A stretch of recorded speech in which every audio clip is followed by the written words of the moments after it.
This video is brought to you by Squarespace. I've been studying languages for the past 10 years now, and by this point, I've tried a billion different apps, both free and paid. But these are the only 4 I've kept on my phone that I actually use every single day without fail. I finally feel like for the first time in my life, I'm making real daily progress, and it no longer feels like a chore. I'm actually enjoying the process. So let's get into the first one. Also one of my favorites, Bold Voice. Bold Voice is an app to practice your pronunciation. It's specifically for learning the American accent. I remember when I was in high school and in college, I really wanted to work on my accent and make it sound more American. But unfortunately, back then, there were no resources like this app. And when I learned about this app a few years ago, I was so freaking happy. If learning the American accent is important to you, maybe it's because of your job, or maybe you want to make YouTube videos, or maybe you just want to speak like an American and that's it, you're going to enjoy this app a lot. I think people who are more advanced are going to enjoy this app so much because usually when you become upper intermediate or advanced, you don't really know how to continue improving your language skills. And in my case, what really helped me is working on my pronunciation and working on my accent. It was honestly like this new step for me when it came to my English learning journey, because obviously I knew all the grammar at that point, my vocabulary was pretty good, but I wanted something new, like I wanted a new challenge. And that's the challenge that I chose for myself, working on my accent. Basically, when you first use the app, it will ask you what your native language is and your fluency, and then it will create a plan for you, and it will also always keep your native language in mind. Obviously, in my case, my native language is Russian, so the app kind of already knows what sounds might be tricky for me to pronounce in English. The app has a lot of different features, like on the For You page, you will find all of the lessons specifically for you. Then they have the scores page where you can train specific sounds. This feature on the resources tab called Practice Your Text. If I don't know how to pronounce a specific word in English or maybe a specific sentence, so let's just type in, I am making a video now, and then I can start practicing.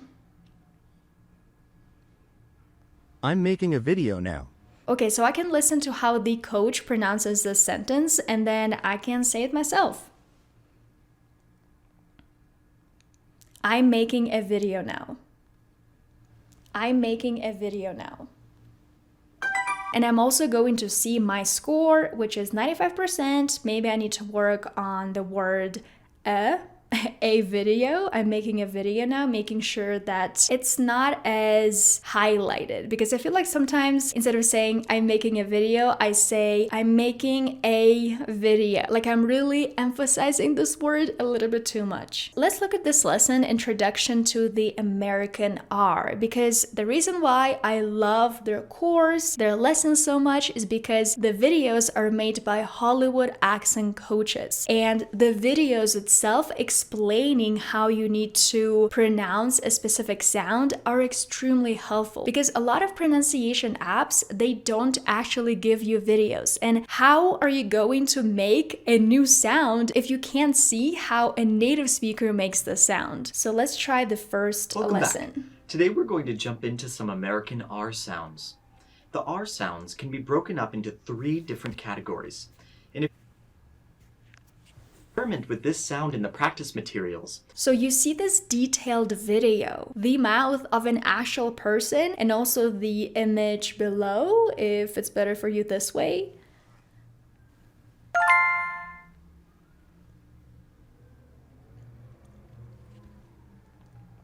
Rip. Rip. Rip. Okay, so I need to work on my intonation probably. I added this sound. Okay, let me look at the quick fix. It sounds like you accidentally added a vowel where it doesn't belong. For example, instead of saying please, you should say please. Please. Try again without that extra vowel. Oh, that's interesting. Okay, let me try. Rip. Rip. Ooh, nice. I got 100% now. And as I said before, you can also practice conversations with their AI. Let's look at this first one, beach vacation, because I just came back from my vacation a few weeks ago.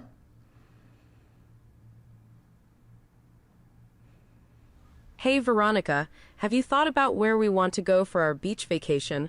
I heard that beaches in Hawaii have some killer views. Oh wow, that's a nice idea, but can you explain to me what killer views means?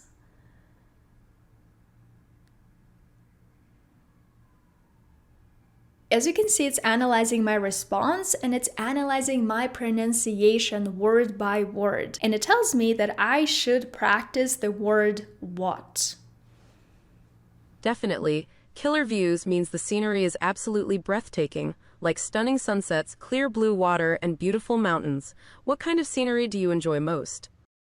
And also another thing that I found super fun about Bold Voice is their accent oracle feature. Honestly, all of my friends are now obsessed with it. And when I went to my friend's house a few weeks ago, we all took this test to see if their AI can place us based on our accent. And it was a lot of fun because even our native speaking friends wanted to use it. They just thought it was a fun activity. So let's see. Bold Voice accent oracle. Do you have an accent when speaking English? I bet I can guess it in 30 seconds or less. So let's see. Honestly, my accent is not a typical Russian accent right now, but let's see. One of my favorite activities is making playlists for different moods or occasions. Whether it's music for relaxing, working, or celebrating, I love finding songs that fit the moment and create the perfect atmosphere. Oh my god, it guessed it right. It said Russian. Wow, your accent is Russian, my friend. I identify your accent based on subtle details in your pronunciation. Wow, that's crazy.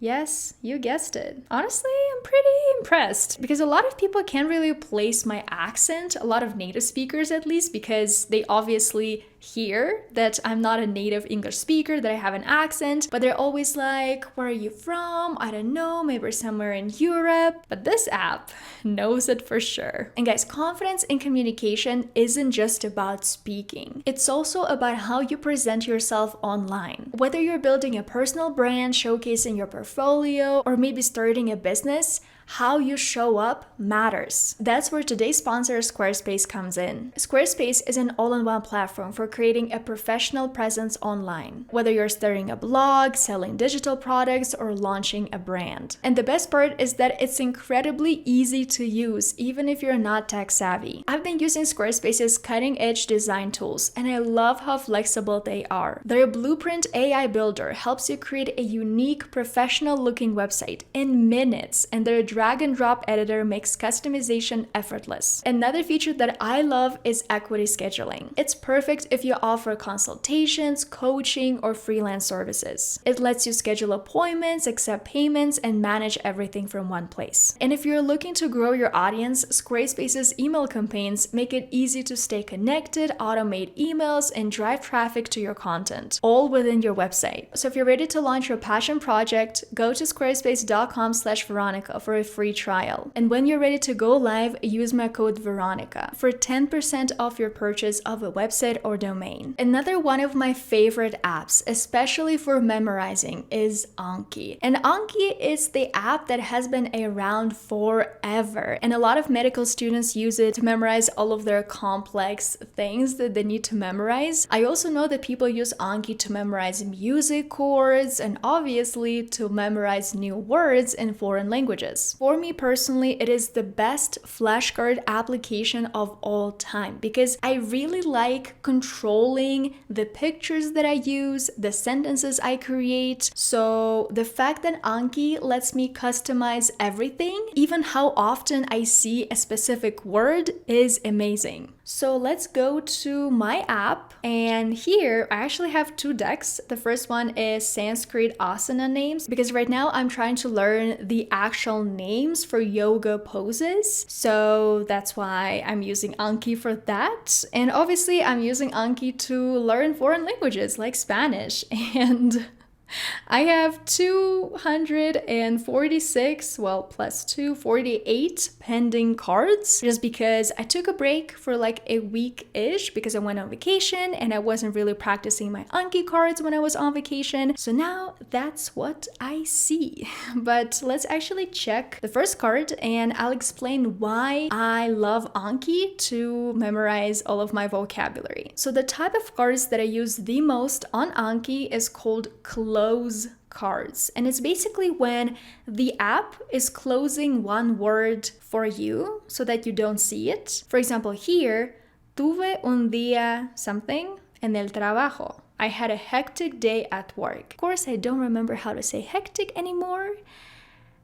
Ajetreado. Okay. Tuve un día ajetreado en el trabajo. So for me, it is probably going to be again. So there are 4 buttons, again, hard, good, and easy. And because I have no idea what this word actually means, I'm going to choose again. And the way that I programmed my Anki cards is the app is first showing me the most difficult cards for me. And that is why at the very beginning, I usually fail at every single card, but by the end of my revision, I only see the cards that are very easy for me to review because for me, I'm very tired at the end of my revision. So I want to see the most difficult cards at the very beginning when my mind is fresh, full of energy, and when I still think that I remember all of my words in Spanish, which is clearly not true. Anki uses spaced repetition, which is extremely effective when it comes to memorizing new vocabulary or just memorizing information in general, whether you're trying to learn something about music or whether you're a medical student or whether you're a language learner. Because the thing is, our brains only retain information that it actually uses. And that is why people talk about exposure so much. If you're exposing yourself to the language, if you're practicing your language every single day, honestly, naturally, you are going to learn all of this vocabulary, but because I want to do it faster, that's why I'm using Anki. So that's why spaced repetition is so great. It forces our brain to remember all of these words because it shows you the words at spaced intervals and you see them over and over again. Also, if you do decide to use Anki, I think you should know that there are a lot of pre-made decks by other people, by other language tutors or language students. So if you don't want to create your own cards, that's okay, but I think that's actually the strongest argument for using Anki. The fact that you can create your own flashcards, add your own images, create your own example sentences. But if all of this hassle is not for you, that's okay. There are other people who are creating their own Anki flashcards and sharing all of them with the world. And another important reminder from me is that I think that Anki is best for memorizing vocabulary that you have encountered in your language learning already. Maybe it's through a course, or maybe you were reading a book or watching a movie. You're not really taking a list of words from the internet and then creating random Anki cards from that list. Okay, now let's talk about the app that I use to practice my reading, and the app is LingQ. This app uses this grammar-free approach to learning a new language because I know a lot of you guys are tired of memorizing grammar rules or doing all of those grammar drills. And so if you think that you study a language better naturally by exposing yourself, by reading articles, going through stories, then this app is definitely for you. So let's say you choose this first story, Historia 1, Miguel es cocinero. So let's listen to it. Historia 1. Miguel es cocinero. A. Miguel se levanta a las 6 todas las mañanas. I really like the fact that because this text is for beginners or intermediate students, the pace of the audio is not too fast. Because when you're trying to listen to native speakers in Spanish when you're a beginner, it's a total disaster. Like, it is not comprehensible input. You cannot understand anything. And that is why this app is amazing, especially for beginners, intermediate students, upper intermediate students, because obviously you can change how people speak and just naturally the texts for beginners, they're going to be a little bit slower, the words are going to be way easier, which is amazing. This is how it should be. So let's say I don't know the word desayuno. I can click on it and I can see the translation, and I can also add the word to my list here. And then once you're done reading this first page, you can just review it. Click here, review Desayuno. page. Desayuno, breakfast.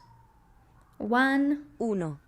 Because generally there are two approaches to language learning. The first one is this traditional classroom approach where you're doing a lot of grammar drills, where all that matters is how many words you know, not necessarily if you can use them in context in your everyday conversations, dissecting the language, trying to understand every single little aspect of it. And the second approach is this intuitive acquisition that happens naturally. You're pretty much learning how a child would learn their first language, and for me, this approach works a lot better because I'm having fun while learning the language, I'm not hating the whole process, and I actually want to continue. And so this is why I really like this app, because it encourages me to consume content in my target language, which is Spanish right now. Okay, and finally, let's talk about the app number 4, which is not a very traditional language learning app. I mean, it's not an app to learn languages at all, but a lot of people use it to learn languages. I know it sounds very confusing. You're probably like,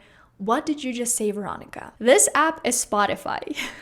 And I use this app to learn foreign languages, to learn Spanish, to improve my English very often, like literally almost every single day. Obviously, I use it to improve my listening skills, to listen to music, to listen to podcasts, and to immerse myself into the language. I think for me, with my current levels in the languages that I'm learning, English and Spanish, listening to something has been such a game changer because for English, my English is pretty advanced. I can still pick up on some slang, on the words that native speakers use right now, and also in the process learn about a topic I'm passionate about. So now for English, I'm not really listening to English teaching podcasts. For example, in my everyday life, I'm very interested in nutrition. So the podcast I listen to is Zoe, Nutrition and Science. They have a lot of interesting guests. Everything is in English. I get to listen to a lot of accents, learn a lot of nice vocabulary about the topic I'm interested in, and obviously improve my English skills. Let's see the shows that I follow on Spotify. So let's go to library and then podcasts. Okay, so the first one is in Spanish, No Hay Dos, Real Mexican Spanish. I really like it. I think they also have a YouTube channel, so they're basically recording their podcast for YouTube